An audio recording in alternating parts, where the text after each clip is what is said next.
Le soleil de septembre filtrait à travers les immenses baies vitrées de l'hôtel particulier parisien, illuminant les meubles d'époque et les œuvres d'art qui ornaient le salon principal. Dans le 16e arrondissement, cette demeure de 5 étages respirait l'opulence et le raffinement à chaque coin de ses pièces somptueuses. Les parquets en chêne massif craquaient doucement sous les pas légers qui résonnaient depuis la cuisine, mélodieux comme une berceuse matinale. Julien Moreau rajusta sa cravate en soie italienne, tout en observant par la fenêtre de sa limousine les grilles dorées de sa propriété qui s'ouvraient lentement devant lui. À 42 ans, cet homme aux tempes légèrement grisonnantes avait bâti un empire financier qui s'étendait de Paris à New York, en passant par Londres et Tokyo. Ses investissements dans la technologie et l'immobilier de luxe lui avaient permis d'accumuler une fortune estimée à plus de 3 milliards d'euros. Pourtant, malgré tous ses succès, il ressentait un vide grandissant dans sa vie, particulièrement depuis le décès tragique de son épouse Céleste dans un accident de voiture, 2 ans auparavant. La voiture s'arrêta dans l'allée pavée et Julien descendit sans attendre que son chauffeur lui ouvre la portière. Il avait cette habitude de tout contrôler, de ne jamais montrer la moindre faiblesse, même dans les gestes les plus anodins. Son retour de Londres était prévu pour le lendemain, mais les négociations avec le consortium britannique s'étaient conclues plus rapidement que prévu. Il avait décidé de faire une surprise à sa fille Émilie, âgée de 4 ans, qui était certainement en train de jouer dans sa chambre ou dans le jardin sous la surveillance de Madame Perrin, la gouvernante qu'il avait engagée peu après la mort de Céleste. Si vous appréciez cette histoire jusqu'à présent, n'hésitez pas à laisser un j'aime pour m'encourager à continuer. Que pensez-vous de ce début? L'atmosphère vous plaît-elle? Julien poussa la lourde porte d'entrée en chêne sculptée et fut immédiatement frappé par le silence inhabituel qui régnait dans la maison. D'ordinaire, les échos des conversations de Madame Perrin ou les rires cristallins d'Émilie résonnaient dans le grand hall d'entrée au plafond voûté. Ses pas résonnèrent sur le marbre italien, tandis qu'il avançait vers l'escalier principal, remarquant au passage que tout semblait parfaitement en ordre. Les domestiques avaient visiblement accompli leur travail avec leur efficacité habituelle. Les vases de cristal étincelaient, les tableaux de maître étaient impeccablement alignés, et l'odeur subtile de cire d'abeille et de lavande flottait dans l'air. Pourtant, quelque chose d'indéfinissable troublait Julien. Peut-être était-ce simplement la fatigue du voyage ou l'émotion de retrouver sa fille après une semaine d'absence. Mais il ressentait une tension étrange, comme si l'atmosphère de la maison avait changé de manière imperceptible. Il décida de monter directement à l'étage des chambres, espérant trouver Émilie dans sa chambre rose et dorée, entourée de ses poupées et de ses livres d'images. Mais alors qu'il gravissait les marches en acajou, des voix douces lui parvinrent depuis la cuisine. Une voix qu'il ne reconnaissait pas, mélodieuse et chaleureuse, s'élevait en français avec un léger accent qu'il n'arrivait pas à identifier immédiatement. Cette voix était accompagnée des gazouillements joyeux d'Émilie, qui semblait particulièrement animée et heureuse. Intrigué et légèrement inquiet de ne pas reconnaître cette voix inconnue dans sa maison, Julien changea de direction et se dirigea vers la cuisine, ses pas se faisant plus prudents sur le carrelage du couloir menant au quartier de service.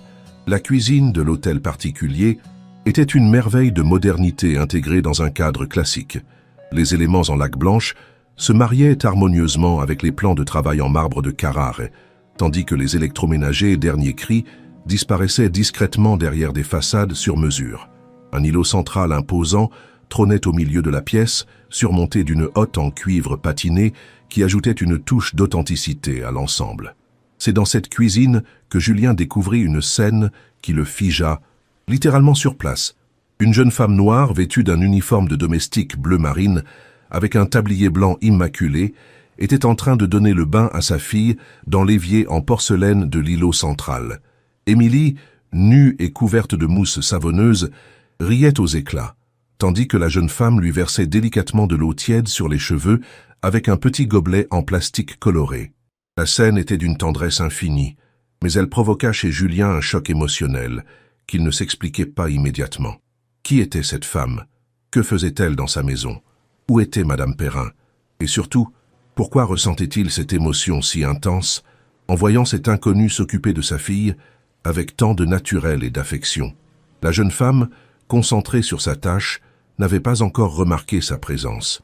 Elle fredonnait une mélodie douce en français, ponctuée de quelques mots dans ce qui semblait être une langue africaine. Ses gestes étaient d'une délicatesse extrême, comme si elle manipulait le trésor le plus précieux au monde. Émilie, de son côté, semblait parfaitement à l'aise avec cette nouvelle présence, ce qui surprenait d'autant plus Julien. Sa fille était habituellement timide avec les inconnus, ayant développé une méfiance naturelle depuis la disparition de sa mère. La lumière du soleil filtré par les rideaux de lin blanc créait une atmosphère douce et chaleureuse dans la cuisine. Les cheveux de la jeune femme, rassemblés en un chignon strict, brillaient comme de l'ébène sous les rayons lumineux. Sa peau avait la couleur du cacao, et malgré la simplicité de son uniforme, elle dégageait une élégance naturelle qui ne passa pas inaperçue aux yeux de Julien. Lorsqu'elle se pencha pour embrasser tendrement le front d'Émilie, un geste spontané et maternel, Julien sentit son cœur se serrer d'une manière qu'il n'avait plus ressentie depuis la mort de Céleste. Cette image de douceur et de complicité entre cet inconnu et sa fille réveillait en lui des émotions qu'il avait soigneusement enfouies sous des tonnes de travail et de responsabilités professionnelles. Émilie fut la première à l'apercevoir. « Papa !» s'écria-t-elle avec une joie débordante, ses petites mains mouillées tendues vers lui. La jeune femme se retourna brusquement, surprise par cette exclamation soudaine. Lorsque ses yeux rencontrèrent ceux de Julien, il fut frappé par leur intensité et leur beauté. Des yeux noisettes parsemés de paillettes dorées qui exprimaient à la fois la surprise, l'inquiétude et une forme de dignité tranquille. Elle se redressa immédiatement, adoptant une posture plus formelle, ses mains encore humides qu'elle essuya rapidement sur son tablier. « Monsieur Moreau » dit-elle d'une voix claire et respectueuse, avec ce même accent mélodieux qu'il avait entendu depuis le couloir. « Je ne vous attendais pas si tôt. Je suis Aminata Diallo. Je remplace temporairement Madame Perrin qui a dû s'absenter pour une urgence familiale. » Julien resta silencieux quelques secondes, encore sous le choc de cette découverte inattendue. Il observait cette jeune femme qui avait pris soin de sa fille avec tant d'attention et de tendresse, et il ne pouvait s'empêcher de remarquer la manière dont Émilie semblait naturellement attirée vers elle. Sa fille, habituellement réservée, avait visiblement développé une complicité remarquable avec cette Aminata en si peu de temps. « Une urgence familiale », finit-il par articuler, sa voix légèrement rauque trahissant son émoi. « Madame Perrin ne m'a rien dit. » Aminata inclina légèrement la tête, maintenant un contact visuel respectueux mais direct. « Madame Perrin a reçu un appel ce matin très tôt. Sa mère a fait un malaise dans sa maison de retraite en Normandie. Elle a dû partir immédiatement et m'a contacté par l'intermédiaire de l'agence de placement. J'espère que ma présence ne vous dérange pas, monsieur. J'ai toutes les références nécessaires et Madame Perrin m'a briefé sur les habitudes de Mademoiselle Émilie. » La professionnalisme et la sincérité qui se dégageaient d'Aminata rassurèrent quelque peu Julien, mais il ne pouvait détacher son regard de cette scène qui continuait de le bouleverser intérieurement. Émilie, inconsciente de la tension qui régnait entre les deux adultes, continuait de jouer avec les bulles de savon, éclaboussant joyeusement l'eau autour d'elle. « Papa, regarde! Aminata m'apprend des chansons en wolof, c'est la langue de son pays !» gazouilla la petite fille avec l'enthousiasme innocent de ses 4 ans. Cette révélation fit sourire Aminata, malgré la situation quelque peu gênante. « Mademoiselle Émilie apprend très vite », expliqua-t-elle à Julien. « Elle s'intéresse beaucoup aux différentes cultures. Nous avons parlé du Sénégal pendant qu'elle prenait son petit déjeuner ce matin. » Julien hocha la tête lentement, essayant de digérer toutes ces informations. Sa fille semblait épanouie et heureuse, ce qui était le plus important. Pourtant, il ne pouvait ignorer l'étrange sensation qui l'envahissait en observant cette complicité naissante entre Aminata et Émilie. « Depuis combien de temps êtes-vous ici ?» demanda-t-il, s'approchant lentement de l'îlot central. Aminata continua de s'occuper d'Émilie tout en répondant, ses gestes restant fluides et assurés malgré le regard scrutateur du maître de maison. « Depuis 6 heures ce matin, monsieur. Madame Perrin m'a remis les clés et m'a expliqué la routine quotidienne de Mademoiselle Émilie. Nous avons pris le petit déjeuner ensemble, puis nous avons joué dans le jardin. Elle commençait à être fatiguée, alors j'ai pensé qu'un petit bain lui ferait du bien avant la sieste de l'après-midi. » Julien fut impressionné par l'organisation et la prévenance dont faisait preuve cette jeune femme. Elle semblait avoir parfaitement cerné les besoins de sa fille et s'était adaptée à son rythme avec une facilité déconcertante. « Elle a mangé ?» s'enquit-il, se rapprochant encore davantage. « Oui, monsieur. Des œufs brouillés, des fruits frais et un verre de lait, exactement comme indiqué dans les notes de Madame Perrin. Elle a très bon appétit. » Émilie tendit soudain ses bras vers son père, réclamant un câlin. Julien se pencha vers elle, mais Aminata l'arrêta délicatement. « Attention, monsieur, elle est toute mouillée. Laissez-moi d'abord la rincer et l'envelopper dans une serviette. » Ce geste protecteur envers son costume sur mesure toucha Julien plus qu'il ne l'aurait imaginé. Cette attention aux détails, cette considération naturelle pour autrui, révélait une personnalité attentionnée et réfléchie. Il observa Aminata terminer le bain d'Émilie avec une expertise qui trahissait une expérience certaine avec les enfants. Ses mouvements étaient précis, tendres et efficaces.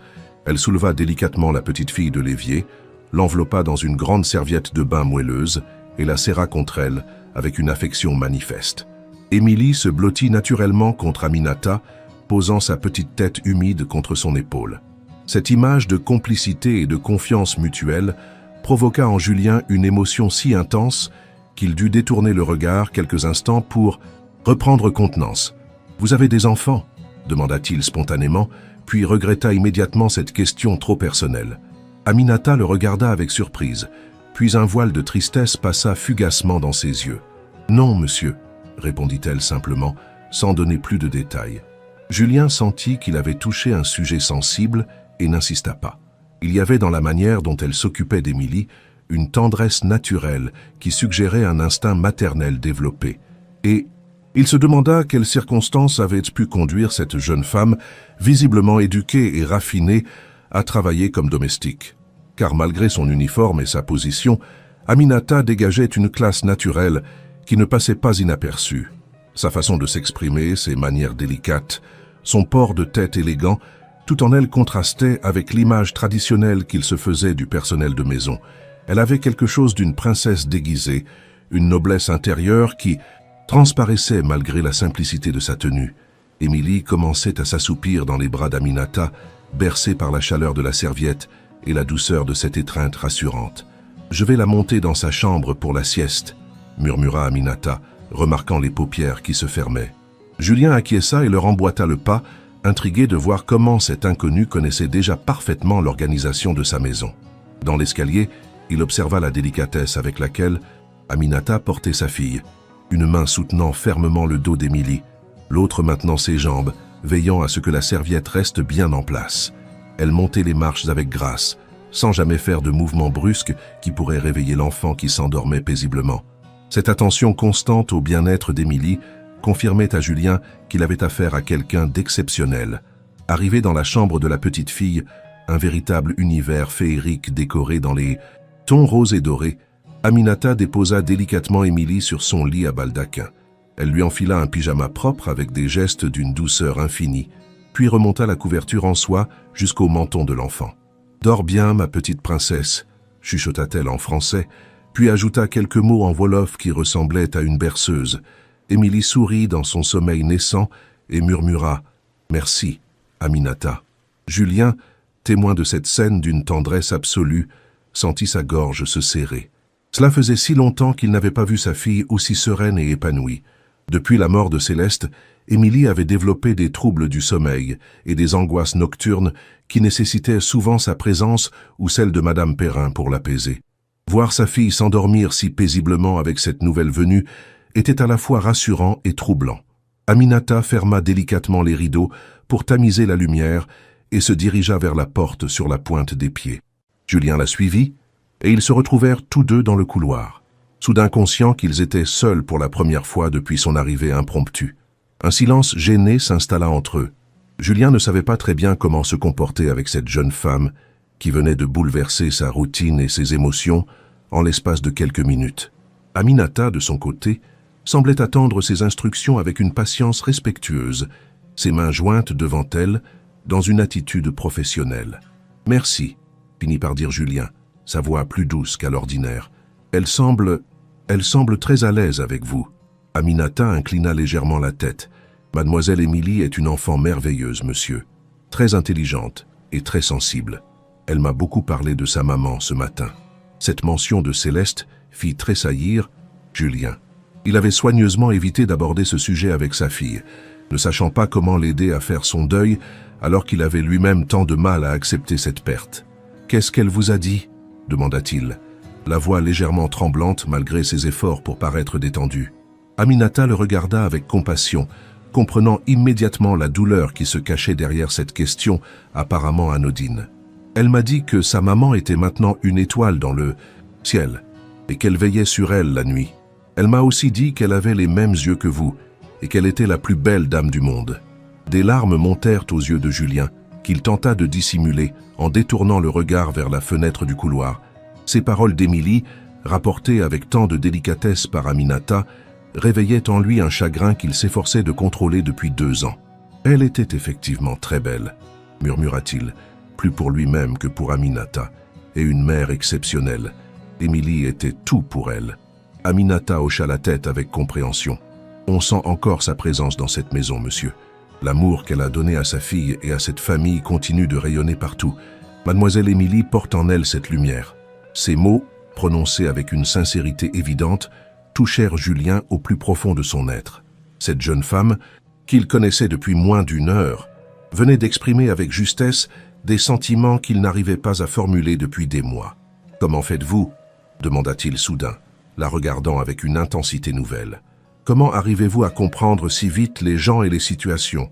Aminata sourit légèrement, un sourire empreint d'une sagesse qui semblait dépasser son âge apparent. « Dans mon pays, on dit que les enfants sont les messagers des ancêtres.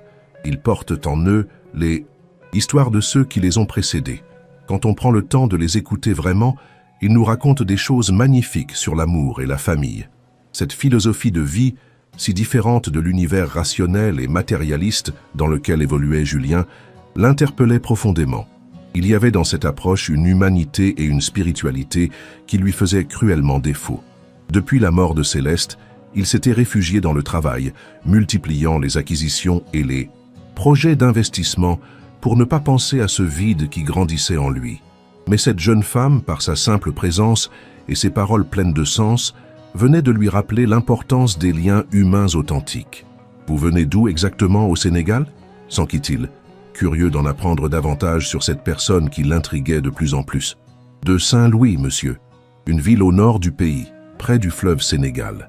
C'est une ancienne capitale coloniale, avec beaucoup d'histoire et de culture. » Julien connaissait cette ville pour y avoir envisagé des investissements dans le tourisme culturel quelques années auparavant. « Comment êtes-vous arrivé en France ?» Aminata hésita quelques secondes, comme si cette question réveillait des souvenirs douloureux. « C'est une longue histoire, monsieur. J'ai étudié la littérature française à l'université de Dakar, puis j'ai obtenu une bourse pour continuer mes études à la Sorbonne. Mais les choses ne se sont pas passées comme prévu. » Elle ne développa pas davantage, et Julien respecta sa réserve, comprenant qu'il y avait là des blessures qu'elle n'était pas prête à partager avec un inconnu, même bienveillant. « Vos études de littérature expliquent votre excellente maîtrise du français, » observa-t-il, « et probablement votre capacité à raconter des histoires qui captivent les enfants. » Aminata sourit plus franchement cette fois. « Mademoiselle Émilie m'a effectivement demandé de lui raconter des contes de mon pays. Je lui ai parlé de Leuc le lièvre et de ses aventures. Elle était fascinée. » Julien imaginait facilement sa fille suspendue aux lèvres d'Aminata, découvrant un univers de récits exotiques et merveilleux.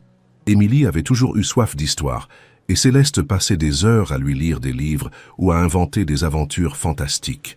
Cette passion pour les récits était l'un des héritages les plus précieux que sa mère lui avait légués. « Elle adore les histoires », confirma-t-il. Sa mère lui en racontait beaucoup. Depuis qu'elle n'est plus là, je dois avouer que je néglige un peu cet aspect.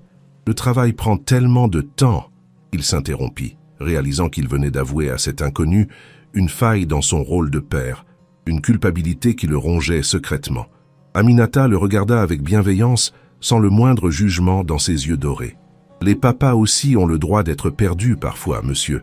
L'important, c'est l'amour qu'on donne, même si on a l'impression que ce n'est pas suffisant. » Cette compréhension inattendue, cette capacité à le rassurer sans minimiser ses difficultés, touchèrent Julien plus qu'il ne l'aurait cru possible. Il y avait dans cette jeune femme une maturité émotionnelle et une générosité d'âme qui contrastaient avec les relations superficielles qu'il entretenait habituellement dans son milieu professionnel. « Vous devez me trouver bien fragile pour un homme d'affaires, » dit-il avec un sourire un peu amer. « Au contraire, monsieur, je trouve que vous êtes très courageux. Élever seul un enfant en portant le poids d'une telle perte, tout en gérant un empire financier, cela demande une force extraordinaire. Mademoiselle Émilie a de la chance d'avoir un papa qui l'aime autant. » Ces mots de réconfort, prononcés avec une sincérité évidente, réchauffèrent le cœur de Julien d'une manière qu'il n'avait plus ressentie depuis longtemps. Ils redescendirent ensemble vers le rez-de-chaussée et Julien proposa à Aminata de prendre le thé avec lui dans le salon.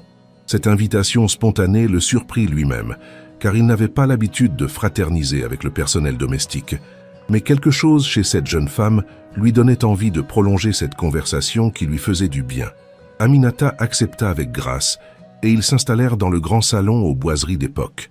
Elle, un peu raide sur le bord du canapé en velours, lui plus détendu dans son fauteuil en cuir. « Vous n'êtes pas obligé de rester si formel », lui dit-il en remarquant sa posture rigide. « Détendez-vous, je vous en prie. » Aminata sourit et se détendit légèrement, mais maintint néanmoins une certaine réserve professionnelle. « Merci, monsieur. C'est juste que je ne veux pas dépasser les limites de ma fonction. » Cette réponse révélait à la fois sa dignité et son professionnalisme, qualité que Julien appréciait de plus en plus.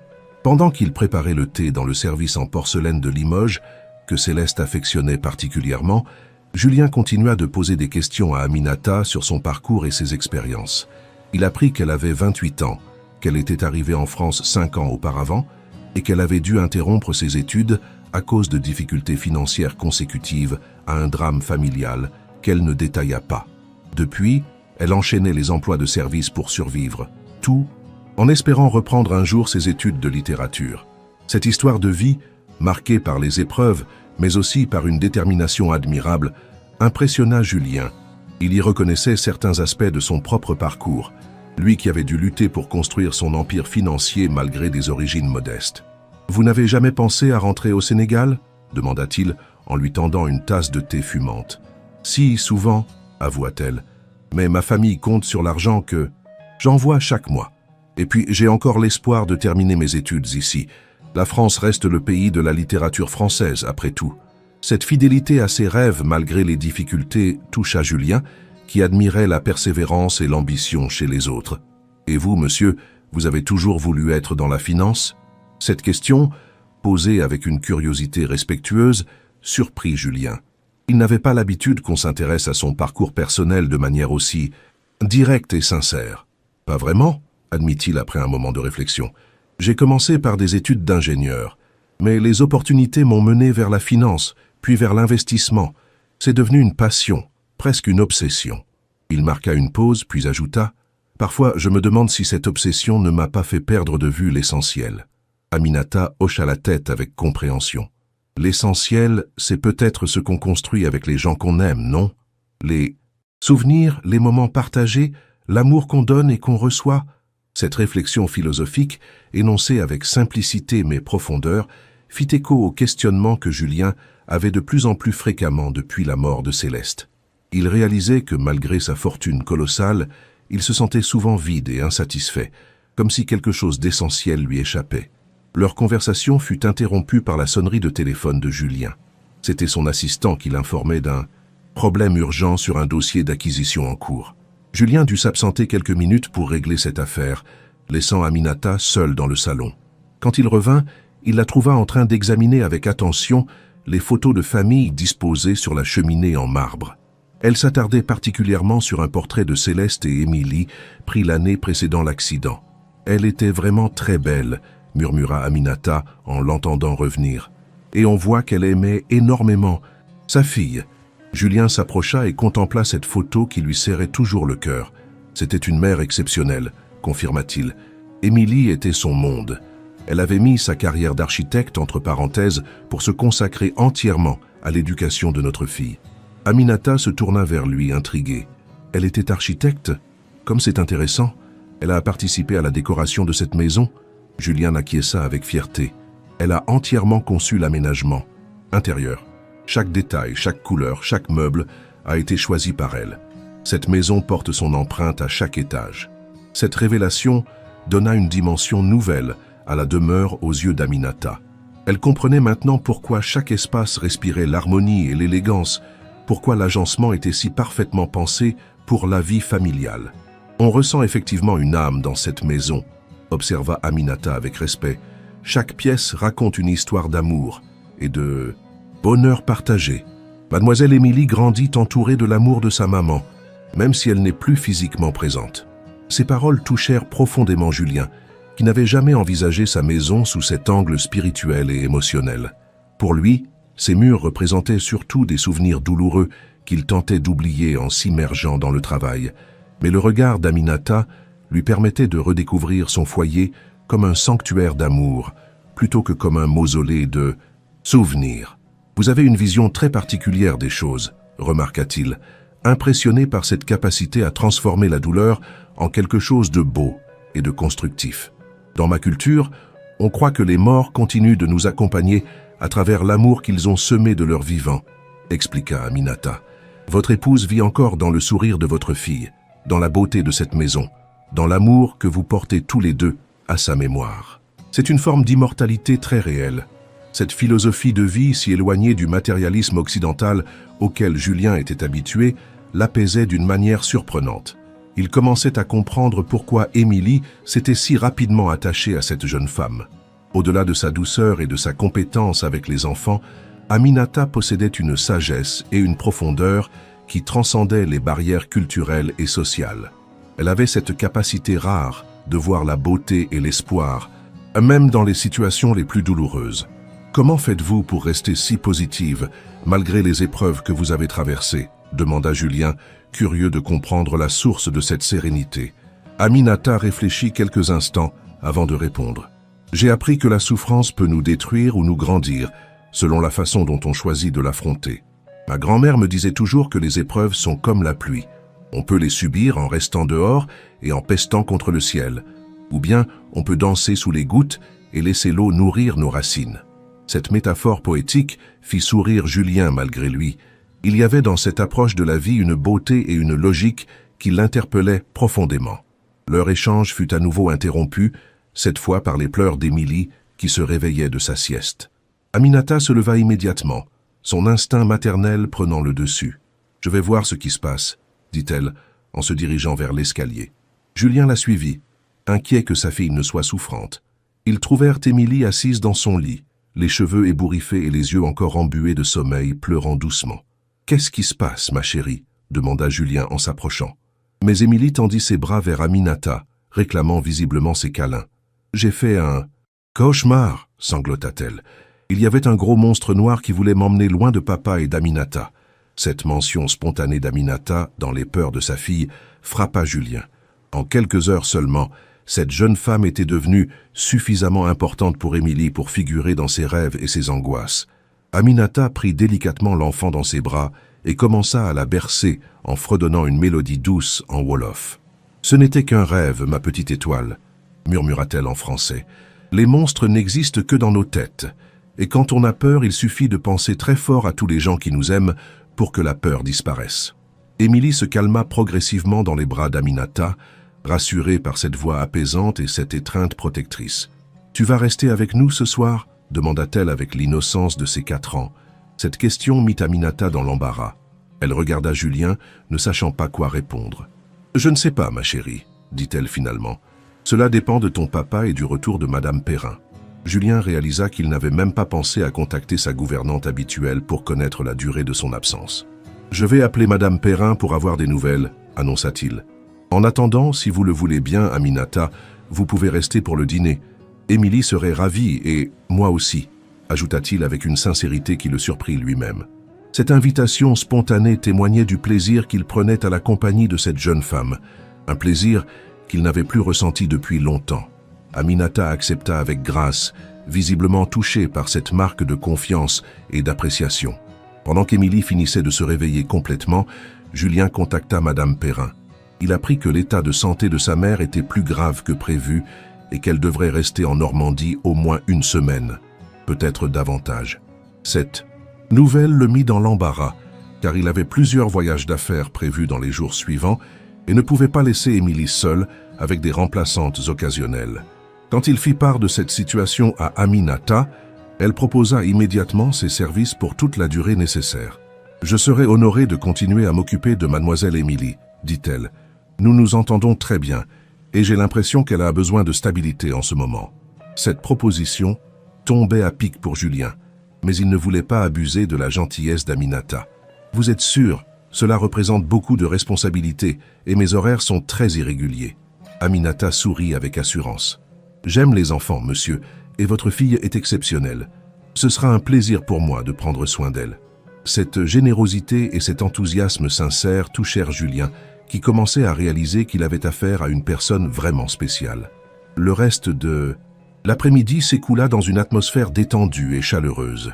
Julien observa Aminata interagir avec Émilie, impressionné par sa patience, sa créativité et sa capacité à stimuler l'intelligence de sa fille. Elles jouèrent ensemble à des jeux éducatifs. Aminata apprit à Émilie quelques mots en wolof et elles préparèrent ensemble le goûter dans la cuisine. Cette complicité naturelle entre les deux faisait chaud au cœur de Julien, qui n'avait pas vu sa fille aussi épanouie depuis longtemps. Émilie riait, posait 1000 questions, explorait avec curiosité ce nouvel univers culturel qu'Aminata lui faisait découvrir. « Papa, tu savais que dans le pays d'Aminata, il y a des baobabs géants qui vivent 1000 ans ?» s'exclama Émilie en revenant du goûter. « Et que les griots racontent des histoires qui font pleurer et rire en même temps ?» Julien sourit de voir sa fille si animée et curieuse. Cette ouverture sur le monde, cette soif d'apprendre et de découvrir, lui rappelait Céleste qui avait toujours encouragé la curiosité intellectuelle d'Émilie. En fin d'après-midi, Aminata proposa de préparer le dîner. « Je pourrais cuisiner un plat de mon pays, si cela vous fait plaisir, » suggéra-t-elle. « Quelque chose de doux et parfumé qui plaira à mademoiselle Émilie. » Julien accepta avec enthousiasme, curieux de découvrir la cuisine sénégalaise. Il la suivit dans la cuisine et l'observa. Préparer un tiboudienne adapté au palais européen, avec du poisson, du riz parfumé et des légumes colorés. Ses gestes étaient précis et élégants, révélant une maîtrise culinaire certaine. « Ma mère était cuisinière dans un grand restaurant de Saint-Louis », expliqua-t-elle en remarquant son attention. « Elle m'a appris tous ses secrets. La cuisine, c'est aussi une façon de transmettre l'amour et la culture. » Cette philosophie de la cuisine comme langage d'amour rappelait à Julien les repas que Céleste préparait avec tant de soin pour leur famille. Il y avait dans cette approche de la nourriture quelque chose de sacré et de généreux qui l'émouvait profondément. Pendant qu'Aminata cuisinait, Émilie s'installa sur un tabouret pour l'observer, posant 1000 questions sur les épices, les techniques, les traditions culinaires sénégalaises. « En Afrique, est-ce qu'on mange avec les mains ?» demanda-t-elle avec la curiosité innocente de son âge. « Parfois, oui, » répondit Aminata en souriant. « Mais on se lave toujours les mains avant et après. Et manger avec les mains, c'est une façon de se connecter directement à la nourriture, de la respecter et de la remercier. » Cette explication, donnée avec sérieux mais adaptée à l'âge d'Émilie, impressionna Julien par sa pertinence éducative. Aminata avait cette capacité remarquable d'expliquer des concepts complexes de manière simple et accessible, tout en transmettant des valeurs de respect et de gratitude. « Est-ce qu'on peut essayer ce soir ?» demanda Émilie, excitée par cette perspective nouvelle. Aminata regarda Julien pour avoir son accord. « Pourquoi pas ?» dit-il en souriant. « Ce sera une expérience culturelle enrichissante. » Cette ouverture d'esprit de la part de Julien surprit agréablement Aminata, qui avait parfois eu affaire à des employeurs moins tolérants à la diversité culturelle. Le dîner fut un moment magique. La table de la salle à manger, habituellement si formelle avec sa vaisselle en porcelaine et ses couverts en argent, avait été dressée de manière plus décontractée pour l'occasion. Aminata avait disposé le tiboudienne dans de grands plats colorés, créant une présentation à la fois appétissante et esthétique. L'arôme des épices embaumait la pièce, mélange subtil de coriandre, de gingembre et de piment doux qui réveillait les sens. Émilie, fascinée par cette nouveauté, mangea avec ses petites mains sous les encouragements bienveillants d'Aminata et les sourires amusés de son père. « C'est délicieux !» s'exclama-t-elle, la bouche pleine de riz parfumé. « C'est encore meilleur que les nuggets !» Cette comparaison enfantine fit rire aux éclats Aminata et Julien, créant une atmosphère de complicité familiale qu'ils n'avaient pas ressentie depuis longtemps.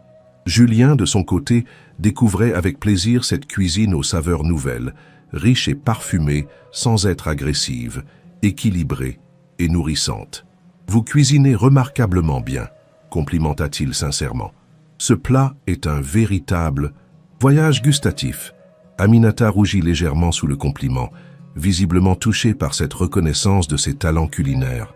Pendant le repas, la conversation porta sur les traditions familiales, les fêtes, les coutumes des deux cultures. Aminata raconta les grandes célébrations sénégalaises, Les mariages qui durent plusieurs jours, les baptêmes communautaires, l'importance de la famille élargie dans l'éducation des enfants. Julien, en retour, parla des traditions françaises, des repas dominicaux en famille, des vacances en Bretagne que Céleste organisait chaque été.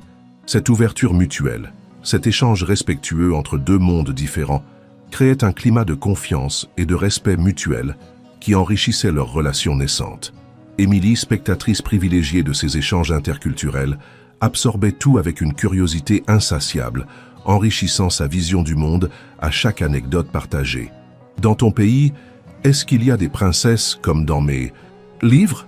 demanda-t-elle à Aminata. « Il y a des reines et des femmes très importantes, » répondit Aminata. « Et surtout, il y a des femmes courageuses qui se battent pour leur famille et leurs rêves, comme ta maman était une princesse à sa façon, avec sa beauté et sa gentillesse. » Cette évocation de Céleste amenée avec tant de délicatesse fit sourire Julien. Aminata avait cette capacité remarquable d'honorer la mémoire de sa défunte épouse sans créer de malaise ou de tristesse. Au contraire, elle l'intégrait naturellement dans leur conversation, permettant à Émilie de maintenir un lien vivant avec sa mère disparue. « Maman dessinait des maisons magnifiques », raconta Émilie avec fierté. « Papa dit qu'elle était la meilleure architecte du monde entier. » Aminata acquiesça avec respect. « J'en suis sûr. Cette maison est si belle et si harmonieuse qu'on sent qu'elle a été conçue avec beaucoup d'amour et de talent. » Après le dîner, ils s'installèrent tous les trois dans le salon pour un moment de détente. Émilie, blottie entre son père et Aminata sur le grand canapé, demanda qu'on lui raconte une histoire avant d'aller se coucher. « Je veux une histoire d'Afrique avec des animaux qui parlent », réclama-t-elle. Aminata se lança dans le récit d'une aventure de Luc le lièvre, ce personnage malicieux et attachant du folklore sénégalais. Sa voix prenait différentes intonations selon les personnages. Elle mimait les expressions des animaux, transformant le salon bourgeois en savane africaine pleine de mystères et d'aventures. Julien, d'abord simple spectateur, se retrouva captivé par ce talent de conteuse naturelle. Il observait Aminata s'animer, ses yeux brillaient de malice quand Luc jouait un tour à l'hyène, sa voix se faire grave et mystérieuse quand elle évoquait l'esprit de la forêt. Cette femme était décidément pleine de surprises et de talents cachés. Émilie, suspendue à ses lèvres, riait au bon moment, frissonnait aux passages effrayants, posait des questions pertinentes sur les mœurs des animaux africains. Cette complicité intellectuelle et émotionnelle entre sa fille et Aminata touchait profondément Julien, qui retrouvait l'atmosphère familiale chaleureuse qu'il avait connue du temps de Céleste. Quand vint l'heure du coucher, Émilie réclama qu'Aminata l'accompagne dans sa chambre. « Tu peux me chanter la berceuse en wolof que tu fredonnais tout à l'heure » demanda-t-elle en enfilant son pyjama. Aminata accepta avec plaisir et entonna une mélodie douce et apaisante dans sa langue maternelle. Les sonorités exotiques et musicales du wolof berçaient délicieusement l'enfant, qui s'endormit paisiblement, un sourire serein aux lèvres. Julien, témoin de cette scène d'une tendresse infinie, sentit son cœur se serrer d'émotion. Cela faisait si longtemps qu'il n'avait pas vu sa fille s'endormir dans un tel état de sérénité et de bonheur. « Elle dort comme un ange », chuchota Aminata en rejoignant Julien dans le couloir. « C'est une enfant. Extraordinaire, monsieur. Si intelligente, si sensible, si ouverte au monde. Vous pouvez être fier d'elle. » Ces compliments sur Émilie réchauffèrent le cœur de Julien, qui avait parfois des doutes sur ses qualités de père depuis la mort de Céleste. « Elle tient beaucoup de sa mère », murmura-t-il. Cette curiosité, cette ouverture d'esprit, cette facilité à créer des liens avec les autres, tout cela vient de Céleste. Aminata hocha la tête avec compréhension, et son caractère déterminé, son intelligence vive, sa capacité d'analyse, tout cela vient de vous, monsieur. Elle a hérité du meilleur de ses deux parents. Ils redescendirent au salon, où Julien proposa un digestif à Aminata. Elle accepta un thé à la menthe, boisson qui lui rappelait son pays. Installés confortablement, ils reprirent leur conversation interrompue par les activités de la soirée. « Parlez-moi de vos études de littérature » demanda Julien, sincèrement intéressé par le parcours intellectuel de cette jeune femme qui l'intriguait de plus en plus. Aminata sembla hésiter quelques instants, comme si évoquer ce sujet réveillait des souvenirs douloureux. « J'ai étudié la littérature française et francophone à l'université de Dakar », commença-t-elle. « Ma spécialité était la poésie du XXe siècle, particulièrement les œuvres de Léopold Sédar Senghor et d'Aimé Césaire. J'avais commencé une thèse sur l'influence de la négritude dans la poésie contemporaine africaine quand j'ai obtenu cette bourse pour la Sorbonne. Son visage s'assombrit légèrement. Mais les choses se sont compliquées à Paris. Mon directeur de thèse, disons qu'il avait des attentes qui dépassaient le cadre académique. Quand j'ai refusé ses avances, il a sabordé mon dossier et fait en sorte que je perde ma bourse. Cette révélation indigna Julien, qui connaissait malheureusement ce type de comportement dans certains milieux universitaires. « C'est inadmissible », dit-il avec véhémence. « Vous n'avez pas pu porter plainte ?» Aminata eut un sourire amer. Qui m'aurait cru? Une étudiante africaine sans relation contre un professeur titulaire respecté, j'ai préféré partir avec dignité plutôt que de me battre contre des moulins à vent. Cette injustice révoltait Julien, qui admirait la dignité avec laquelle Aminata avait géré cette situation humiliante. « Et depuis, vous enchaînez les emplois de service pour survivre » demanda-t-il avec compassion. « Exactement. Femme de ménage, serveuse, garde d'enfants, tout ce qui me permet d'envoyer de l'argent à ma famille au Sénégal et de garder un toit au-dessus de ma tête. » Elle marqua une pause puis ajouta « Mais je n'ai pas renoncé à mes rêves. Je continue de lire, d'écrire, d'apprendre. Un jour, je reprendrai mes études et je terminerai cette thèse. » Cette détermination face à l'adversité impressionna profondément Julien.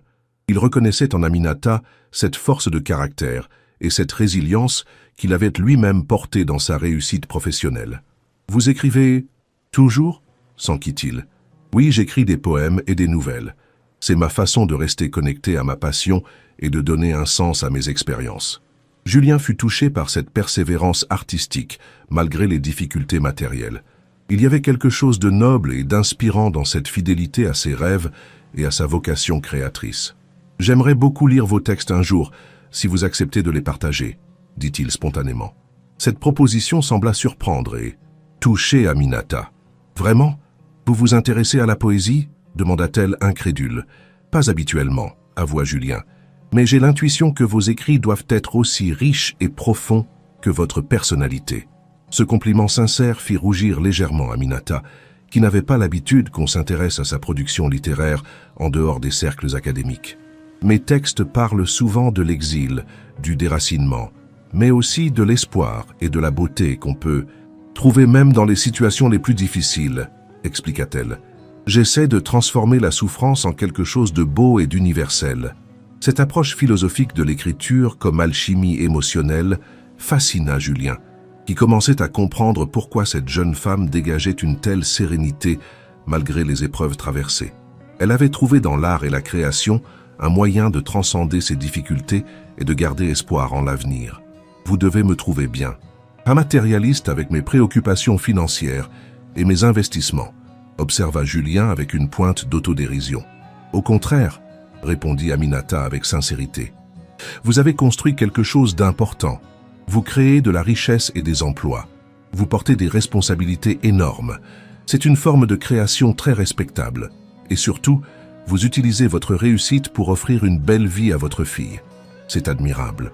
Cette reconnaissance de la valeur de son travail, exprimée sans flatterie ni calcul, toucha Julien plus qu'il ne l'aurait cru. Dans son milieu professionnel, les compliments étaient souvent intéressés et les relations superficielles. Entendre une appréciation aussi sincère et désintéressée de sa carrière lui faisait chaud au cœur. « Parfois, j'ai l'impression de passer à côté de l'essentiel », confessa-t-il. « Depuis la mort de Céleste, je me réfugie dans le travail, pour ne pas penser au vide. Mais en vous écoutant parler de littérature et de création, je réalise qu'il me manque cette dimension artistique et spirituelle dans ma vie. » Aminata le regarda avec compréhension. « Il n'est jamais trop tard pour explorer de nouveaux horizons, monsieur. La beauté et l'art peuvent enrichir n'importe quelle existence, quel que soit l'âge ou la situation. » Cette conversation profonde et enrichissante se prolongea tard dans la soirée. Ils évoquèrent leurs visions respectives de la vie, leurs espoirs, leurs regrets, leurs projets d'avenir. Julien découvrait en Aminata une interlocutrice intellectuellement stimulante, capable de l'amener sur des terrains de réflexion qu'il n'explorait jamais habituellement. Elle avait cette capacité rare de poser les bonnes questions, celles qui obligent à se remettre en question et à approfondir sa connaissance de soi. De son côté, Aminata appréciait l'intelligence vive de Julien, sa capacité d'analyse, sa curiosité sincère pour des sujets qui lui étaient étrangers. Malgré leurs différences de statut, Social, il se découvrait de nombreux points communs. L'amour de l'excellence, le goût de l'effort, le respect de la famille, la recherche du sens et de l'authenticité. Il est tard, finit par remarquer Julien en consultant sa montre. Vous devez être fatigué après cette longue journée. Aminata acquiesça, réalisant effectivement qu'elle était debout depuis l'aube. Je vais préparer la chambre d'amis pour vous, proposa Julien. Il est hors de question que vous rentriez chez vous à cette heure et de toute façon vous commencez officiellement demain matin avec Émilie. Cette attention délicate toucha Aminata, qui n'avait pas l'habitude d'être traitée avec autant de considération par ses employeurs. C'est très gentil, monsieur, mais je ne voudrais pas abuser de votre hospitalité. Julien balaya ses scrupules d'un geste. Vous rendez un service immense à ma famille. C'est la moindre des choses que de vous offrir le gîte et le couvert. Et puis Émilie sera ravie de vous voir dès son réveil. Cette perspective de retrouver la petite fille dès le matin fit sourire Aminata, qui s'était vraiment attachée à cet enfant exceptionnel. Ils montèrent ensemble à l'étage, et Julien lui montra la chambre d'amis, une pièce élégante et confortable décorée dans les tons bleus et blancs, avec une salle de bain privative. « J'espère que vous serez bien installé, » dit-il, en allumant les lampes de chevet. « Si vous avez besoin de quoi que ce soit, n'hésitez pas à m'appeler. Ma chambre est au bout du couloir. » Aminata le remercia chaleureusement, touché par cette prévenance et cette générosité. « Bonne nuit, monsieur Moreau, et merci pour cette merveilleuse soirée. Cela faisait longtemps que je n'avais pas passé des moments aussi agréables. » Julien sourit, réalisant qu'il éprouvait exactement le même sentiment. « Bonne nuit, Aminata. À demain matin. » Une fois seul dans sa chambre, Julien ne parvenait pas à trouver le sommeil. Les événements de cette journée extraordinaire se bousculaient dans sa tête. L'arrivée impromptue dans sa maison, la découverte d'Aminata s'occupant si tendrement d'Émilie, leurs conversations enrichissantes, la complicité immédiate entre sa fille et cette jeune femme remarquable, tout cela avait bouleversé sa routine et ses certitudes. Pour la première fois depuis la mort de Céleste, il avait ressenti des émotions positives intenses, un intérêt sincère pour quelqu'un d'autre que sa fille et son travail. Cette jeune femme, avec sa beauté naturelle, son intelligence, sa sensibilité et sa force de caractère, avait réveillé en lui des sentiments qu'il croyait enfouis à jamais. Mais était-il prêt à laisser entrer quelqu'un d'autre dans sa vie? Et surtout, était-il raisonnable de développer des sentiments pour une employée, créant ainsi une situation délicate et potentiellement dommageable pour toutes les parties impliquées? Ces questionnements le tourmentaient, partageant sa conscience entre la raison qui lui conseillait la prudence et son cœur qui s'ouvrait malgré lui à cette présence lumineuse. De son côté, Aminata était également en proie à des émotions contradictoires. Cette journée avait été exceptionnelle à bien des égards. Non seulement elle avait trouvé un emploi stable et bien rémunéré, mais elle avait aussi rencontré un homme et une enfant qui l'avaient profondément touchée. Émilie était un ange de douceur et d'intelligence, et s'occuper d'elle était plus un plaisir qu'un travail. Quant à Julien Moreau, il ne correspondait pas du tout à l'image qu'elle se faisait des milliardaires parisiens. Loin d'être arrogant ou superficiel, il s'était montré humble, curieux, respectueux de sa culture et de son parcours. Leurs échanges intellectuels l'avaient stimulée d'une manière qu'elle n'avait plus ressentie depuis ses années universitaires. Cet homme cachait sous son costume d'homme d'affaires une sensibilité et une profondeur qui l'attiraient malgré elle. Mais elle se gardait bien de nourrir des espoirs déraisonnables. La différence sociale entre eux était immense et elle ne pouvait pas se permettre de compromettre cette opportunité professionnelle en développant des sentiments inappropriés. Elle devait rester professionnelle, efficace et discrète, tout en profitant de cette chance inespérée de côtoyer une famille aussi attachante. Le lendemain matin, Aminata se réveilla tôt, selon son habitude. Elle prit une douche, rafraîchissante dans la luxueuse salle de bain en marbre, puis enfila son uniforme impeccablement repassé.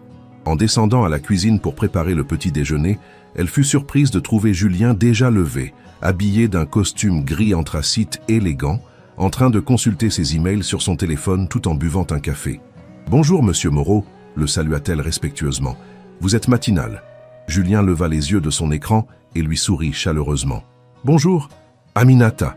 J'espère que vous avez bien dormi? Je me lève toujours tôt, c'est une habitude prise depuis des années. Mais ne vous sentez pas obligé de vous lever si tôt. Émilie ne se réveille jamais avant 8 heures. » Aminata secoua la tête en souriant. « J'ai l'habitude de me lever à l'aube, monsieur, et j'aime bien avoir le temps de préparer tranquillement le petit déjeuner. Que préférez-vous habituellement? » Cette attention à ses préférences personnelles toucha Julien, qui n'avait plus l'habitude qu'on se préoccupe de son confort domestique. Un café noir et des tartines grillées me suffisent amplement, mais ne vous donnez pas de mal pour moi, concentrez-vous sur Émilie. Pendant qu'Aminata s'affairait à préparer un petit déjeuner digne de ce nom, Julien l'observait discrètement. Elle évoluait dans la cuisine avec une grâce naturelle, ses gestes précis et élégants, transformant les tâches les plus banales en une sorte de ballet domestique. Même en uniforme de travail, elle dégageait une beauté et une dignité qui forçaient à l'admiration. « J'ai réfléchi à notre conversation d'hier soir, » dit-il soudain. « Concernant vos études interrompues, Aminata se tourna vers lui, intriguée par cette entrée en matière. « Si cela vous intéresse, je pourrais vous mettre en contact avec des gens influents dans le milieu universitaire parisien. J'ai financé plusieurs chaires et programmes de recherche et je connais personnellement le doyen de la Sorbonne. Peut-être pourriez-vous reprendre vos études dans de meilleures conditions. » Cette proposition inattendue laissa Aminata sans voix quelques instants. Elle n'avait jamais osé espérer une telle opportunité. Et le fait qu'elle vienne de quelqu'un qu'elle connaissait depuis moins de 24 heures la bouleversait profondément. « Monsieur, je ne sais pas quoi dire. C'est un cadeau inespéré. Mais pourquoi feriez-vous cela pour moi ?» demanda-t-elle, émue aux larmes. Julien la regarda avec sincérité. « Parce que le talent et l'intelligence doivent être encouragés, pas gâchés par des circonstances injustes. Et parce que quelqu'un d'aussi exceptionnel que vous mérite d'avoir toutes les chances de réaliser ses rêves. » Cette générosité spontanée, cette reconnaissance de sa valeur intellectuelle, touchèrent Aminata au plus profond de son être. Depuis son arrivée en France, elle n'avait rencontré que des portes fermées et des humiliations. Qu'un homme de la stature de Julien Moreau croie en elle et soit prêt à l'aider sans rien attendre en retour, lui redonnait espoir en l'humanité et en son avenir. « Je ne pourrai jamais assez vous remercier, monsieur, » murmura-t-elle, les larmes aux yeux. « Cette chance que vous m'offrez, c'est comme un miracle. » Julien fut touché par cette émotion sincère et par la gratitude qui émanait d'Aminata. « C'est moi qui vous remercie, » dit-il doucement. « Depuis hier, vous avez apporté quelque chose de précieux dans cette maison. Émilie n'a jamais été aussi heureuse et moi j'ai retrouvé le goût des conversations enrichissantes et des échanges authentiques. Cette confidence mutuelle créa entre eux un moment de connexion profonde, une reconnaissance mutuelle de ce qu'ils s'apportaient l'un à l'autre au-delà de leurs rôles respectifs d'employeur et d'employé. Leur moment d'intimité fut interrompu par les pas légers d'Émilie qui descendait l'escalier, encore en pyjama et les cheveux ébouriffés. « Aminata, papa !»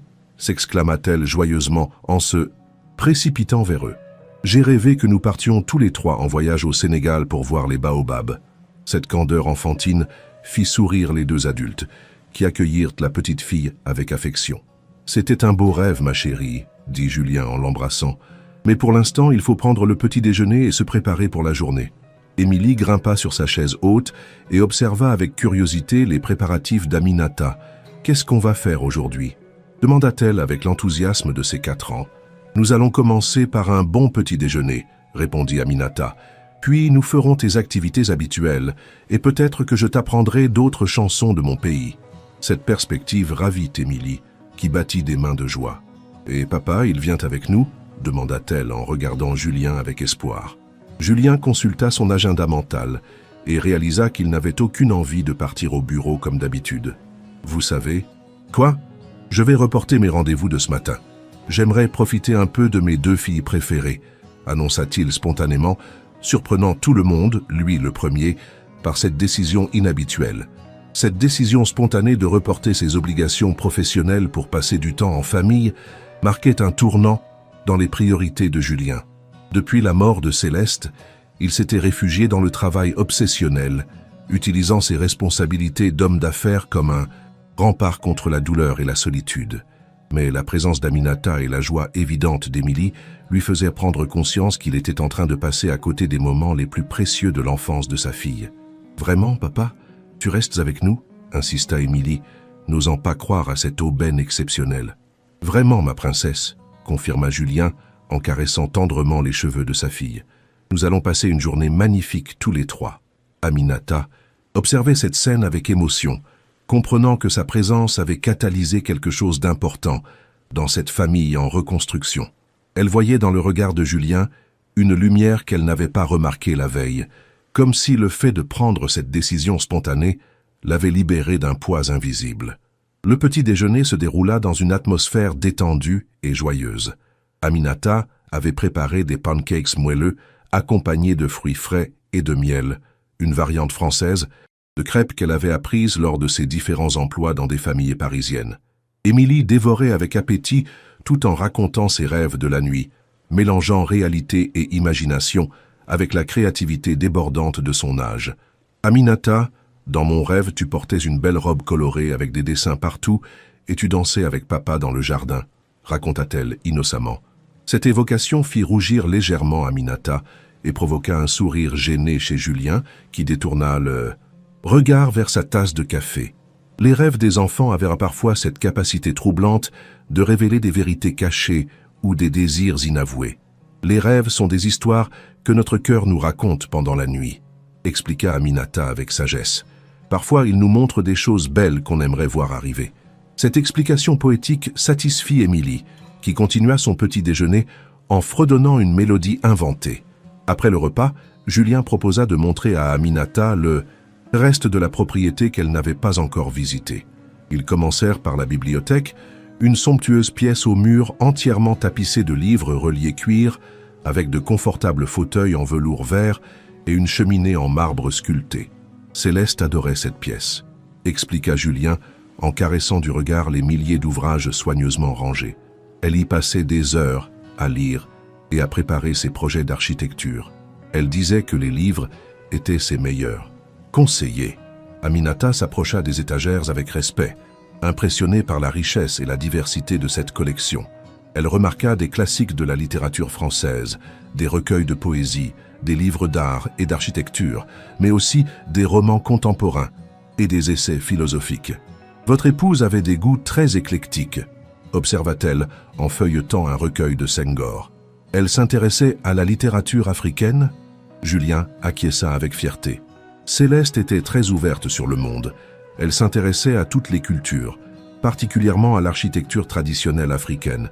Elle avait même commencé à apprendre quelques notions de Wolof avant sa mort, pour un projet de coopération avec le Sénégal. Cette révélation créa un lien émouvant entre Aminata et la défunte épouse de Julien.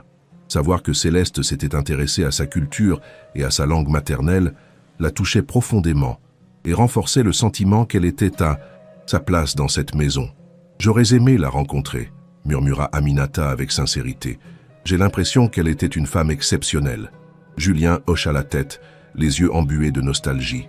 Elle l'était effectivement, et je pense qu'elle vous aurait beaucoup apprécié. Vous avez cette même ouverture d'esprit, cette même générosité naturelle. Cette comparaison, loin de mettre Aminata mal à l'aise, l'honorait au contraire.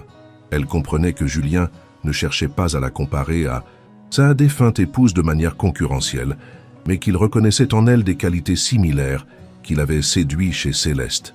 Émilie, qui explorait les rayonnages à sa hauteur, tira soudain un livre illustré de contes africains. « Regarde, Aminata, il y a des histoires de ton pays », s'exclama-t-elle avec excitation.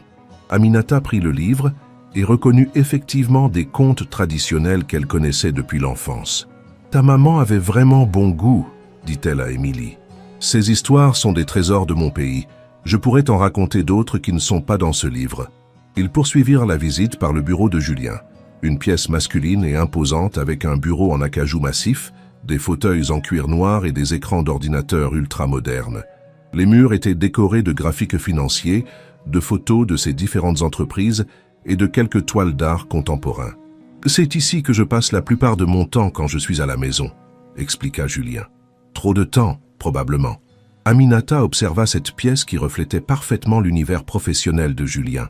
Efficace, organisée, tournée vers la performance et la réussite. Mais elle remarqua aussi, posée sur le bureau, une photo d'Émilie et Céleste qui humanisait cet environnement très masculin. « Le travail est important, » dit-elle diplomatiquement. « Mais les moments en famille le sont tout, autant. L'équilibre entre les deux, c'est ce qui rend la vie belle et complète. » Cette philosophie de vie exprimée sans jugement mais avec conviction fit réfléchir Julien sur ses propres priorités. Il commençait à comprendre qu'il avait peut-être sacrifié trop de temps précieux avec sa fille sur l'autel de sa réussite professionnelle. La visite se termina par le jardin, un magnifique espace paysager de plusieurs hectares, avec des pelouses impeccables, des massifs de fleurs colorées, un bassin avec des nymphéas et même un petit potager que Céleste avait créé pour enseigner à Émilie les joies du jardinage. « Maman m'avait appris à planter des radis ici », raconta Émilie en montrant une parcelle un peu délaissée depuis la mort de sa mère. « Papa n'a pas le temps de s'occuper du jardin comme elle faisait. » Cette remarque innocente mais révélatrice pinça le cœur de Julien, qui réalisait une fois de plus tout ce qu'il avait négligé dans l'éducation de sa fille. Aminata, sensible à ce moment de culpabilité, s'agenouilla près d'Émilie. « Si ton papa est d'accord, nous pourrions remettre en état le potager de ta maman, » proposa-t-elle. « Au Sénégal, nous cultivons beaucoup de légumes. Je pourrais t'apprendre à faire pousser des plantes de mon pays, comme l'oseille de Guinée ou le gombo. » Cette perspective excita énormément Émilie, qui battit des mains en regardant son père avec espoir. « On peut, papa? On peut faire un jardin sénégalais ?» Julien sourit, touché par l'enthousiasme de sa fille et par la délicatesse avec laquelle Aminata proposait de redonner vie à cet espace chargé de souvenirs. « Bien sûr, ma chérie, c'est une excellente idée, » approuva-t-il, « et je participerai aussi. Il est temps que j'apprenne à jardiner. » Cette décision de s'impliquer personnellement dans cette activité familiale marquait un nouveau pas vers un rééquilibrage de ses priorités. Aminata fut touchée par cette ouverture et par la volonté de Julien de s'investir davantage dans la vie quotidienne de sa fille. Ils passèrent le reste de la matinée à explorer le jardin, Aminata expliquant à Émilie les différentes plantes qu'elle connaissait, Julien posant des questions sur les techniques agricoles sénégalaises, créant une atmosphère de découverte mutuelle et de partage culturel. L'après-midi fut consacré à des activités plus créatives. Aminata proposa d'apprendre à Émilie quelques rudiments de danse traditionnelle sénégalaise. Dans le grand salon, elle mit de la musique africaine sur la chaîne hi-fi et commença à montrer à la petite fille les mouvements de base du sabar, cette danse rythmée et joyeuse de son pays. Émilie, naturellement gracieuse comme sa mère, apprenait rapidement les pas, riant aux éclats quand elle se trompait et recommençant avec détermination. Julien, d'abord simple spectateur amusé, fut bientôt invité par sa fille à participer. « Allez, papa, danse !»« Avec nous !» insista Émilie en lui tendant les mains. Julien protesta mollement, prétextant qu'il ne savait pas danser. Mais devant l'insistance de sa fille et les encouragements souriants d'Aminata, il finit par se joindre à elle. La scène était touchante et comique à la fois. Ce grand homme d'affaires habituellement si sérieux et si maîtrisé, tentant maladroitement d'imiter les mouvements fluides d'Aminata, sous les rires cristallins de sa fille. Cette spontanéité, cette capacité à se ridiculiser pour faire plaisir à Émilie, révélait un aspect de sa personnalité qu'Aminata trouvait particulièrement attachant.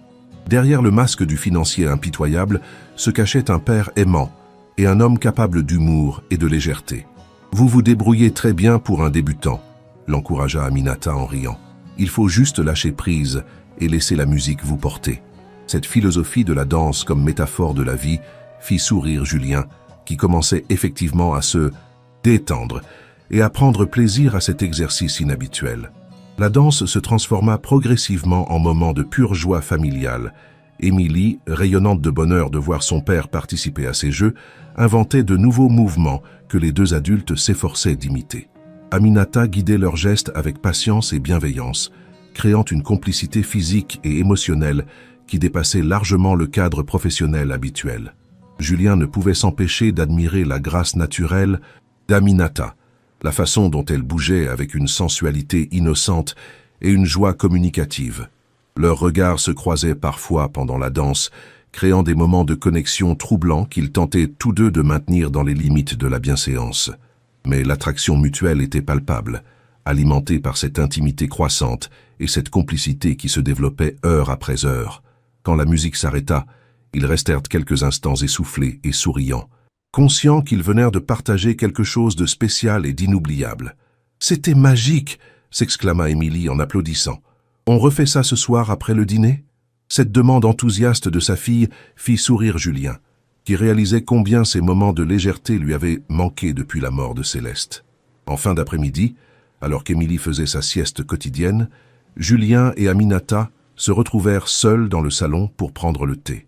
L'atmosphère était plus détendue qu'il y a 24 heures, enrichi par cette journée de complicité partagée, mais chargé d'une tension émotionnelle croissante que ni l'un ni l'autre n'osait nommer. Cette journée a été merveilleuse, déclara Julien en servant le thé.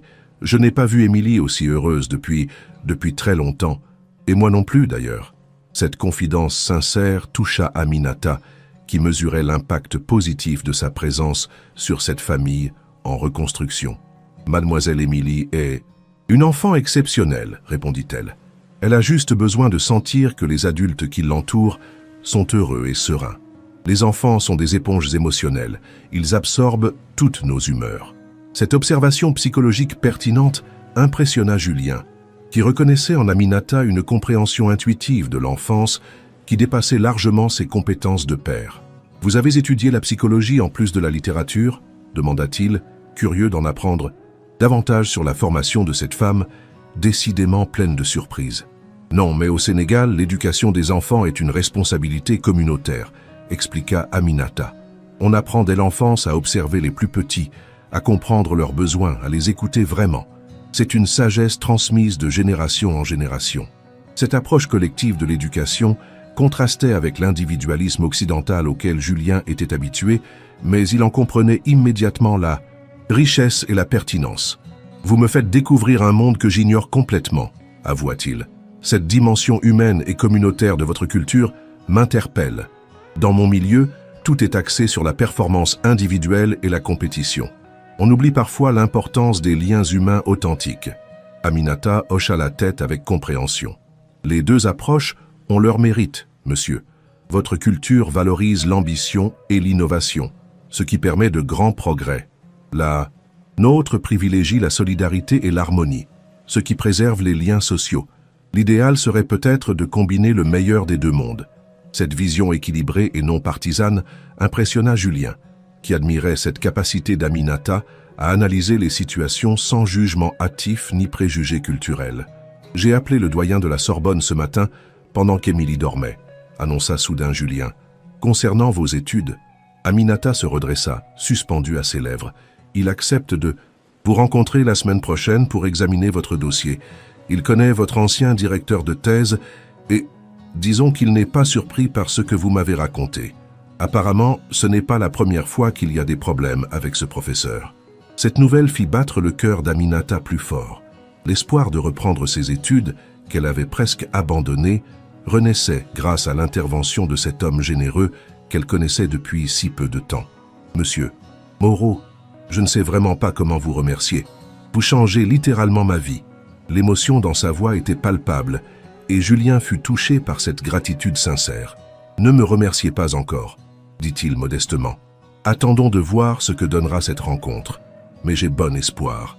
Votre talent et votre détermination feront le reste. » Cette confiance en ses capacités redonnait à Aminata une estime de soi qu'elle avait perdue après l'humiliation subie à l'université. Se sentir reconnu et soutenu par quelqu'un de la stature de Julien Moreau lui donnait des ailes et renforçait sa détermination à réussir. « Il y a autre chose que j'aimerais vous proposer, » continua Julien après un moment d'hésitation. « Si vous le souhaitez, vous pourriez vous installer définitivement ici, dans l'aile des domestiques, qui est actuellement inoccupée. Vous auriez votre propre appartement, votre indépendance, et vous pourriez reprendre vos études tout en continuant de vous occuper d'Émilie. Ce serait un arrangement gagnant-gagnant. Vous auriez la stabilité financière et le temps nécessaire pour vos recherches, et Émilie aurait la continuité affective dont elle a besoin. » Cette proposition extraordinaire laissa Aminata sans voix. Non seulement Julien lui offrait un emploi stable et bien rémunéré, mais il lui proposait également un cadre de vie exceptionnel et la possibilité de concilier travail et études. C'était bien plus qu'elle n'avait jamais osé espérer. « Monsieur, c'est un rêve qui devient réalité, » balbutia-t-elle, les larmes aux yeux. « Mais je ne voudrais pas abuser de votre générosité. Qu'est-ce qui vous pousse à faire tout cela pour moi ?» Cette question directe embarrassa légèrement Julien, qui ne savait pas très bien comment expliquer les sentiments complexes qu'il éprouvait pour cette jeune femme. « Parce que vous êtes exceptionnelle, Aminata, » finit-il par dire avec sincérité. « Parce que vous avez apporté quelque chose de précieux dans nos vies en si peu de temps. Parce que le talent et la bonté méritent d'être récompensés. Et parce que... » Il s'interrompit, réalisant qu'il était sur le point de dire quelque chose de trop personnel. Parce que, l'encouragea doucement Aminata, consciente qu'il y avait autre chose derrière cette générosité. Julien la regarda intensément, luttant visiblement avec ses émotions. « Parce que vous nous rendez heureux, Émilie et moi. Pour la première fois depuis la mort de Céleste, j'ai l'impression que cette maison redevient un foyer. Votre présence apporte une lumière et une chaleur que nous avions perdues. » Cette confession émotionnelle créa un moment d'intimité intense entre eux. Aminata comprenait que Julien était en train de lui avouer, de manière détournée, qu'elle comptait beaucoup pour lui, bien au-delà de ses compétences professionnelles. Cette révélation la troublait profondément, car elle ressentait exactement la même chose de son côté. Ces 2 jours passés dans cette famille avaient réveillé en elle des sentiments qu'elle croyait enfouis, des rêves de bonheur familial qu'elle avait dû abandonner après ses propres épreuves personnelles. Le moment fut interrompu par l'arrivée d'Émilie qui descendait de sa chambre, les cheveux ébouriffés et encore un peu endormis. « Papa, Aminata, j'ai encore rêvé de nous 3, annonça-t-elle en se précipitant vers eux. Cette fois, nous habitions tous ensemble dans une grande maison avec un jardin plein de fleurs. Cette innocente prophétie enfantine fit sourire les 2 adultes, mais elle reflétait aussi un désir profond de la petite fille de reconstituer une cellule familiale complète. Depuis la mort de sa mère, Émilie souffrait de cette absence féminine dans sa vie quotidienne et l'arrivée d'Aminata semblait combler ce vide affectif. « Les rêves sont parfois des messages », dit Aminata en prenant Émilie dans ses bras. « Ils nous montrent ce que notre cœur désire le plus. » Cette interprétation poétique satisfit l'enfant qui se blottit contre Aminata avec un contentement évident. Julien observait cette scène avec une émotion croissante, réalisant que sa fille avait peut-être trouvé en Aminata la figure maternelle de substitution dont elle avait besoin pour grandir épanouie et équilibrée. La soirée se déroula dans la même atmosphère chaleureuse que la veille. Aminata prépara un autre plat de sa cuisine natale, un mafé aux légumes parfumés à la pâte d'arachide, qui remporta un succès encore plus grand que le tiboudienne de la veille. Émilie mangea avec appétit, tout en racontant ses rêves et ses projets pour le jardin sénégalais qu'ils allaient créer ensemble. Julien participait activement aux conversations, posant des questions sur l'agriculture tropicale, les traditions culinaires, les fêtes religieuses au Sénégal. Cette curiosité sincère pour la culture d'Aminata la touchait beaucoup, car elle n'avait pas l'habitude que les Français s'intéressent vraiment à son pays, autrement que de façon superficielle ou condescendante. Après le dîner, ils retournèrent dans le salon pour une nouvelle séance de danse africaine. Mais cette fois, Julien était plus détendu et plus à l'aise dans ses mouvements. La complicité physique entre les 2 adultes était encore plus évidente, leur corps trouvant naturellement l'harmonie malgré leurs différences culturelles. Émilie, témoin inconsciente de cette alchimie naissante, encourageait leur rapprochement avec l'innocence de son âge. Quand vint l'heure du coucher d'Émilie, elle demanda encore une fois qu'Aminata l'accompagne dans sa chambre. « Tu me racontes une histoire de ton pays ?» demanda-t-elle en enfilant son pyjama. « Une histoire avec une princesse qui trouve un prince gentil ?» Cette demande précise fit sourire Aminata, qui comprenait que la petite fille projetait inconsciemment ses propres désirs sur les contes qu'elle réclamait. Elle lui raconta l'histoire de Kumba, une princesse sénégalaise qui vivait seule avec son père, le roi après la mort de sa mère, et qui rencontra un jour un marchand généreux et intelligent venu d'un pays lointain. L'histoire se terminait par un mariage d'amour et une grande fête qui réunissait les 2 peuples dans la joie et l'harmonie. Émilie s'endormit avec le sourire aux lèvres, bercée par cette histoire qui ressemblait étrangement à ses propres rêves de famille recomposés. « Elle a vraiment besoin d'une figure maternelle », murmura Aminata en redescendant avec Julien. Cette quête d'amour et de protection, on la sent dans tout ce qu'elle dit et fait. Julien acquiesça tristement. « Je sais, et je me sens tellement démuni face à ce besoin que je ne peux pas combler. Un père, aussi aimant soit-il, ne peut pas remplacer une mère. » Cette observation de Julien sur son incapacité à remplacer une mère toucha profondément Aminata, qui comprenait la douleur de cet homme face aux besoins non comblés de sa fille. « Peut-être que la solution n'est pas de remplacer, » murmura-t-elle avec sagesse, « mais d'ajouter de l'amour et de la tendresse là où il y en avait moins. » Ces mots, prononcés avec une douceur infinie, résonnèrent dans le cœur de Julien comme une révélation. Il réalisa que depuis 2 jours, c'était exactement ce qu'Aminata avait fait.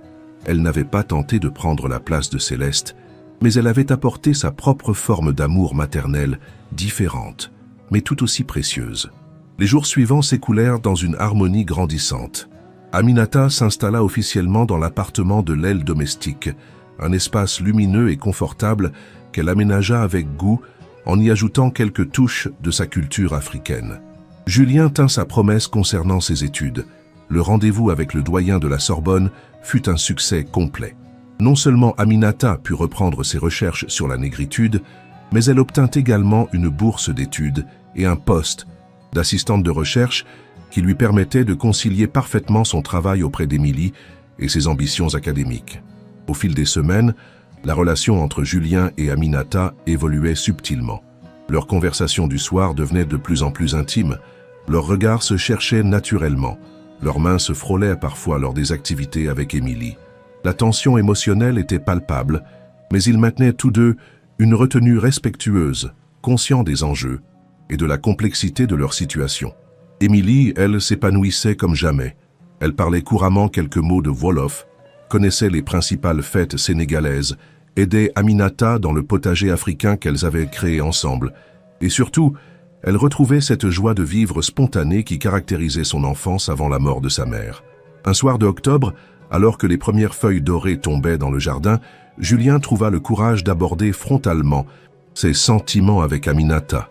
Ils étaient assis dans la bibliothèque, elle corrigeant ses notes de recherche, lui feignant de lire un rapport financier, mais l'observant discrètement. « Aminata » commença-t-il, la voix légèrement tremblante. « Il faut que nous parlions de ce qui se passe entre nous. » Elle leva les yeux de ses papiers, le cœur battant, sachant que ce moment arriverait tôt ou tard. « Je sais que notre situation est complexe, » continua Julien. « Je sais que socialement, professionnellement, culturellement, tout semble nous séparer. Mais je ne peux plus ignorer ce que je ressens pour vous. » Aminata posa sa plume et le regarda avec une intensité bouleversante. « Moi non plus, je ne peux plus l'ignorer, » avoua-t-elle dans un souffle. « Depuis le premier jour, vous et Émilie avez illuminé ma vie d'une façon que je n'espérais plus. Mais j'ai peur, Julien. Peur de la différence sociale, peur de ne pas être à la hauteur de votre monde, peur de compromettre le bonheur d'Émilie si les choses tournaient mal. » Cette vulnérabilité, cette sincérité absolue dans l'expression de ses craintes émurent Julien au plus profond. Il se leva et s'approcha d'elle, prenant délicatement ses mains dans les siennes. « L'amour ne connaît ni classe sociale ni couleur de peau, » dit-il fermement. « Ce qui compte, c'est ce que nous ressentons l'un pour l'autre. C'est la famille que nous pourrions former ensemble. C'est le bonheur que nous pourrions offrir à Émilie. »« L'amour » répéta Aminata, savourant ce mot qu'il n'avait jamais prononcé explicitement jusqu'alors. « Oui, l'amour » confirma Julien en caressant tendrement sa joue. « Je vous aime, Aminata. Je vous aime pour votre intelligence, votre générosité, votre force, votre beauté intérieure et extérieure.